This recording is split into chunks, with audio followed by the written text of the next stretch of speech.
I want to talk about this for a bit. If you stay with me, please. If you have a situation with your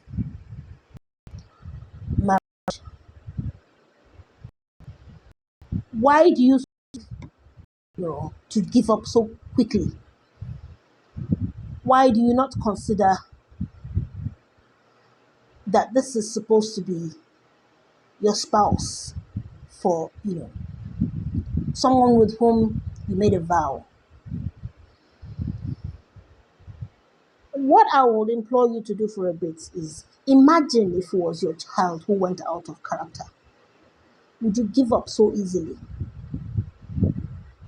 Now, I'm not against that person who has, honest to goodness, given it their best shot, in all intent and purpose, given it their best shot before God, before humanity, before man, and the best shot drawn out over time, over years and years of patience.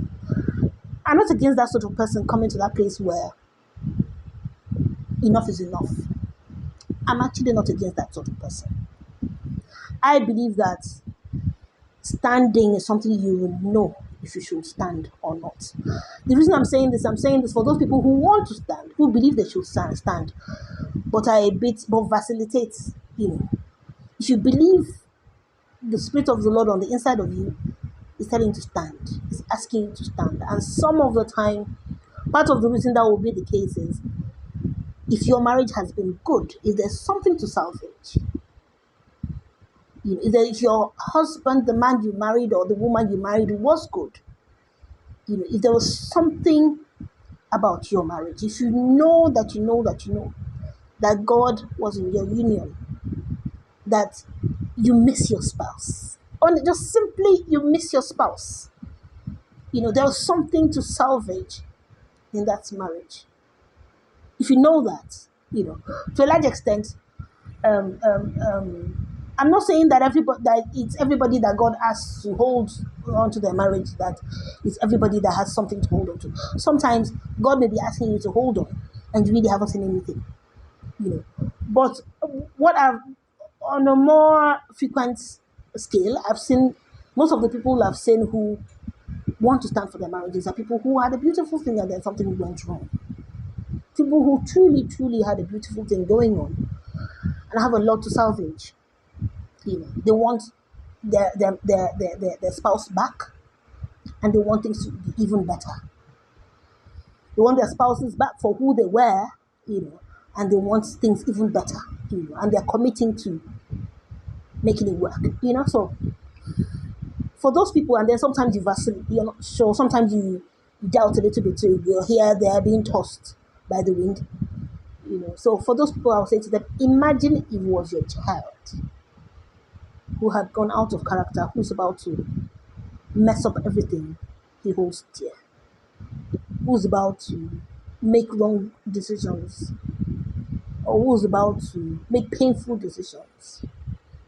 Would you drop the marriage? Would you drop the child like a hot potato, or would you nurture and hold until it's right? Or would you seek? Because we know that usually at the beginning or at the start of this thing, you really do not know how to go. But would you be willing to seek how to go to help your child?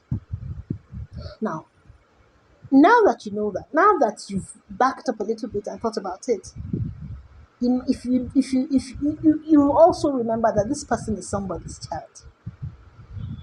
Most of all, God's child, because some people have parents who are not exemplary per se. So let's go beyond that and go to the one person who is their father, God Almighty, and who's desirous, who's hoping that you would uphold their son, who's hoping that you uphold his son or his daughter, uphold his child, who's hoping that you work with him to uphold his child. Incidentally, it's still him that you're going to work with to uphold the child. So he's not going to leave you by yourself to do it. He just needs a channel to walk through to get through to his child. So would you be willing to hold the father's hand, to help to uphold his child, who happens to be your spouse, the one with whom you swore before an audience, before an audience of the people who matter the most to you and mean the most to you in life, that you're going to love and hold this person for eternity. Would you be willing? Would you be willing to do right by them, to do honor by them, just for that reason? I hope this has been a blessing to someone. God bless.